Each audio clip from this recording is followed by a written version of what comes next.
Nandito tayo ngayon sa Embassy of the Philippines, Department of Migrant Office Worker, Riyadh. Nagbayad tayo ng OWA membership renewal. At hindi na ako nag-online, direct na ako nagpunta rito, walk-in. Tinanggap naman ako. Diretso, ito nakabayad na, pauwi na.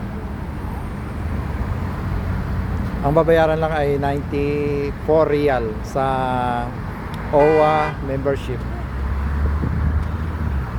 At mahal pala ang ticket ngayon. Yung nakatabi ko ay nagbayad siya ng 6,000 riyal sa ticket pa uwi. 30 kilos lang daw ang allowed na bagahe. Mahal, masyadong mahal ang ticket ngayon pa uwi.